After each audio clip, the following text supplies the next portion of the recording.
Waters from the Canadian thrash and heavy metal band Annihilator. You're listening to the one and only FANTASM Podcast. FANTASM Podcast, your one-stop shop before you drop.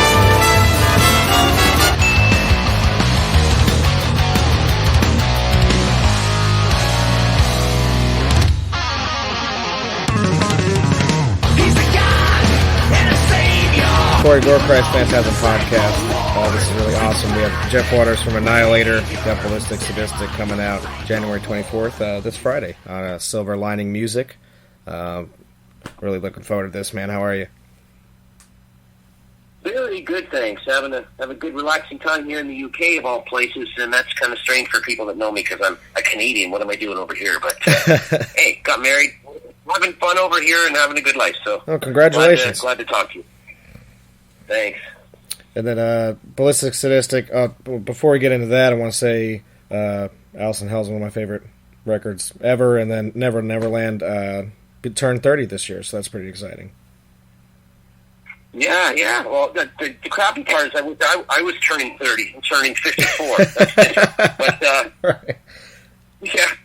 Yeah, thanks. That album seems like a lifetime ago, but it sure was a great way to start out what ended up being 30 years of putting records out so far, so I'm pretty happy about that one. We had some bad news, actually, late 2018, the singer from that album, Randy Rampage, who was also, before us, he was in a pretty legendary punk band called DOA, and he was a bass player. Yeah. We lost him.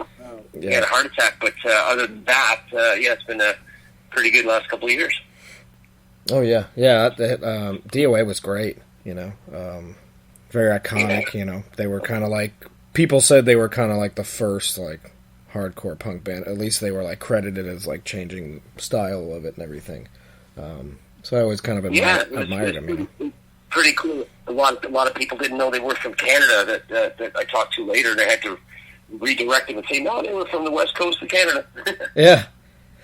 That's pretty amazing. And then, Annihilator, of course, is, still kicking. You get your 17th album. It's crazy. It's so awesome that you guys just pumped the shit out. Yeah, well, I think it's probably for people in my home country, Canada, and the U.S., I think it's a lot of people people that are closer to my age lost track of us years and years ago because we essentially put 3 records out in North America. Right. And even in our home country, we kind of didn't put anything out properly ever since then. And, the internet is what basically slowly gets people figuring out that we've been around for a while and what we're doing. But it's been a very unique band from the perspective of someone from my own country or the States. It's like sold, many millions of records, but almost none of them were in North America. So it's kind of, some people discover us for the first time and go, what's going on here, and are confused by a few things. And then some older fans that we had, older fans from like our demo days in the mid 80s and late 80s before we put our first record out, and fans or people that knew our Alice in Hell and Neverland CDs, the first 2 of them, they're like, what, Annihilator's still going? Right. Yeah, it's amazing, and you guys still pumping the shit out, and it sounds amazing. I love the new record. It's beautifully done, and sounds great. And we'll get into that. Well, if you want, we'll do like a track by track or something. Yeah, it's kind of the first record I did outside the country, and I moved a couple of years ago and got married and moved to the UK, and brought my studio, most of my studio stuff, and built a studio here, and building for the band crew to stay when we're rehearsing for our stuff here, because we're always busy in Europe every year, and so it was kind of like I needed a home base for everybody. It also worked out good, not only in my personal life, but the bonus was that I was so close to the places that we play every year. So popping down to Europe from the UK is a piece of cake, and usually at the end of European tours, a lot of times we'd end in Russia, and I'd have to make the trek back to Canada. It would take a while to get back, and then being here, it's pretty funny because you finish a tour, and your Canadian bandmates have to get all the way back, and you're just like, I got a 3-hour flight in the moment. Right, the convenience, man. That's cool though. And what part of England are you in? Well, it's in northeast, which sounds scary as it is, because England, can be a little bit of a cold and windy place depending on where you are. But sure, that's spoken from a Canadian who basically lived in minus 40 Celsius, which is where your Fahrenheit meets the same temperature. So, oh yeah, but it's kind of northeast. It's near a city called Newcastle. Oh, cool. And the city's called Durham, Durham, and it's a very historic. It reminds me of like Black Sabbath covers, castles and boats and dungeons and cathedrals and things like that. So it's a really, really nice city to be in. It's pretty cool too when you move from a country that you think you're going to be in for the rest of your life, and you love the country, you love the place, you got your friends and family and your house and your car and your dogs and all that stuff, and you make a big life change and you're in your 50s, and all of a sudden you're like a kid in a candy store, because you're realizing as you're going through the country, I'll go to, I have a guitar builder guy that fixes a lot of my guitars, and he's in the city of Sheffield, and then the first thing I think of is Def Leppard. Yeah. And then I go through Birmingham, and I think of Sabbath and Priest, and then I go through Newcastle, which is close to me, and I think Venom and Brian Johnson. Oh, yeah. And Raven. Yeah, Raven. hell yeah.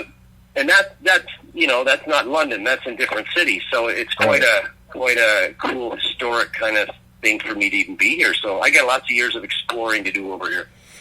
That's awesome. It gives like a new perspective, and gives you some history, and that's amazing, man. Yeah. But if you want, we can do a little track by track of Ballistic Statistics. Talk a little bit about it. Yeah. Good luck, because I finished the record in August, and since then I haven't even listened to any of it. Don't even remember half of it now, and I only relearned how to play 2 songs that we did on our recent 2-month tour over here that we played live. So actually, some of the press and people I've been talking to will ask me about a song, and I'll be referring to notes, trying to find the about. And also, I don't even have a copy of the CDs yet, so it's I'm kind of lost. So maybe you can guide me. All right, yeah, we'll get through it, and we'll get through it. It'll be all right. We'll start with number 1. It'll be "Armed to the Teeth." We have you have a video out for that. Yeah. Well, generally, I kind of look at it as music and lyrics, right? And I think, musically, I can cover a lot of it in one shot. Musically, a lot of the album it's got a lot of melody in it, but at the same time, it's got a lot of aggression. Now, Annihilator, with the name Annihilator. This is, by the way, if you know me, this is not going to be a track by track. This is going to be scattered information all over the place. It's perfect. Annihilator. You take Annihilator with a name like that, it would be all super duper heavy stuff and all that. But for those who might not know the band, it's kind of the opposite. You get these slices of maybe heavy stuff in there over every album, but there's also classical guitar pieces, a bit of blues, goofy Canadian humor, which a lot of people don't get. It's my favorite part. Which it's still goofy, but it can't get rid of the fact it's goofy. But it's hard to latch onto for some people. Yeah. But my favorite bands are like Van Halen and Slayer are my 2 top favorite bands. And well, I've always wanted to kind of be like the Slayer, Pantera, Cannibal Corpse, heavy stuff, just to write a song that was just like totally it makes you want to punch a wall. Yeah. Or release energy, but it's just not me. I wish it was, but so when over the years I've tried to write some heavier stuff, and I touch on it, but I just never get that full song of just brutality like some of the bands I mentioned could pull off. But this album, for Annihilator at least, is a lot more aggression, sort of a little thrashier and back to the roots kind of stuff. I hate saying that word, but right. I think to cover the music for the entire album, I think the theme on that was, I kind of had input from my band this time, because they've been the same guys around for a little while now, and half a decade or so, and I was saying to these guys, just give me a top 3 of what you think, I need to do in the next record. Besides getting a dedicated singer, that's so I can concentrate on guitar again. Get a great singer. So other than that, that was off the table because I want to finish the career out with me just doing this, less hassle, and I'm starting to get comfortable doing this finally. Right. But it was the top three were number one. I've got to write the album with a drummer, which is something I hadn't done since the second album. We did. Everything else was always just by myself writing riffs with this little old Alesis drum machine they had out back in the early 90s. Yeah. And then that progressed later on, much later, when computer software came out. I would use drum software to help me, write songs with a quote fake drummer. But this time, they were just saying, "Hey, Jeff, if you want to go back to some of that earlier stuff, you're going to have to sit down with a drummer and do it that way, at least to get a little bit back of the way you did it before." The second was use a real drummer because I like a lot of bands, believe it or not, they don't talk about it, but I do. A lot of bands that we hear in the heavier types of music have great drummers live and have great band member drummers, but a lot of what they're doing is a program called Superior Drummer, which is basically one of those software programs that sounds like a drummer because the drums were played by real drummers like Dirk from Soilwork and Megadeth and Gene Hoglan and that, but the actual, it's really kind of, you're using software, right? And it's been used for a long time because a lot of bands don't have the money to go into a studio with a proper drummer and especially a proper drum engineer and spend the time to do drums really well. So the software became a way to afford to be able to do your records. And, in the early days, you get a couple $100,000 to go in and record a record, and you'd hire an engineer, a producer, a mixing engineer, a mastering engineer. You might have an assistant, and you go into an expensive studio or a mid-price thing. And nowadays, a new band that's starting out in sort of the independent kind of heavy thrash metal or whatever you want to call it is lucky to get 10 or 15,000. So that this software became something that today a lot of bands use and don't really want to talk about because a lot of fans will go, "Oh, that's not right," or "That's not real," and all that stuff. But it's actually a way to sort of be able to do the records rather than not being able to afford them. Absolutely. So my thing was, the guys were saying, "You've been able to afford doing it properly for a long time. Why are you still using the software?" And I said, "Well, it's just a convenient habit, and it's easy to control it and do what you need it to do." And they looked at me and sort of frowned and said, "Dude, you asked us for advice. Use your own drummer." Our drummer's name's Fabio, and he's from Italy. And so I wrote the album with Fabio, and he recorded the drums. And the third thing was go back to the first four albums, and anything you're doing, try to make it fit in to the first four records. And if you can't envision that, then just throw it out and keep going. Yeah. Phew. That's the vocals. That's the music. The rest of it, lyrically, almost all the songs seem to sort of, I'd say about 7 of the songs, people wouldn't know this, but unless I mention it, but I'd say at least 7 of the songs are about the same either person or subject, and that's a personal thing. But I tried to make some of these songs kind of general, so I was able to get out some frustration and anger about someone that was causing a lot of problems for my family here, and even causing, let's say, a scare, a worry, to the point where police had to be involved in court. Yeah, so that's no good. That somebody could figure that one out in a little bit, but essentially that was taken care of. But the year of having to sort of protect my family and just be on edge and stressed all the time, and watching the family be stressed, especially while I was, building my studio and trying to get things going, and then writing songs. The songwriting process became, how do I write and get this stuff out of my system like a big middle finger, you know what I mean? Like F you and get it out of my system, because I used to drink. I've been sober for about 20 years without any alcohol. And good for you. If I was in drinking mode, I would be getting drunk every night trying to deal with the stress of what was happening at the time. And I just I'm lucky I had the ability to turn that into, instead of getting angry or drinking or doing something bad, I would go into my studio and write riffs during this whole period. So that was kind of, the album was really musically and lyrically born out of being really pissed off. So back to my whole point. I never could get that anger and aggression out when I tried. Like some of my favorite bands, it was always more melodic because of my musical background and influences and likes. So this album is basically probably the most pissed off album I've ever done, and it's just something I could never repeat again unless somebody was repeatedly punching me in the head for a year. Well, I think it's a good form of therapy, and it can resonate to fans that hear it as well if they get into it that way on a personal level. And I think that's a good way to get back, and like you said. Yeah, I mean, look, Annihilator, if you're new to it or old to it or like it or don't like it, the one thing even the fans that buy the records over here say and know is that Waters is a fan of all different kinds of metal music and guitar players and even stuff that's outside of metal. And I don't shy away like some people might and say they're all 100% original and all this stuff. I'm the opposite. I'm like, hey, there's that Judas Priest style thing. Here's that Harmony Maiden type soul, and here's that, you know what I mean? I could go through the list of all the favorite players, that sort of lead sound that someone's trying to sound a little like Van Halen.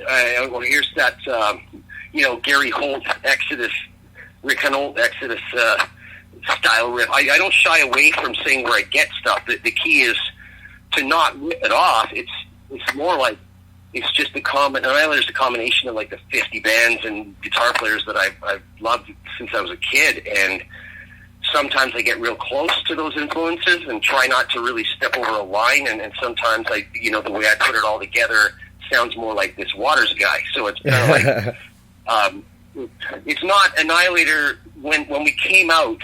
I think in the demo days in the late 80s, and the first album, second album, I think those albums were at the time that came out, they were actually like people would go around and say, "Wow, it's so fast! The guitar playing so fast, and the leads and the picking, and it's so technical and stops and starts and changes and almost prog thrash metal melodic, whatever the heck it was." And yeah. If I look back at those couple of years, like 4 or 5 years with the demos on the first two records, I see why guys in some of these bands are saying, "Hey, we like what you're doing," and stuff like that. And I think it was right afterward. Like if I look back now, it's slow, it's sloppy, it's not that fast, it's a bit sloppy, and it wasn't really that technical. Technical was and fast was so many things that came out of Scandinavia and the States, right?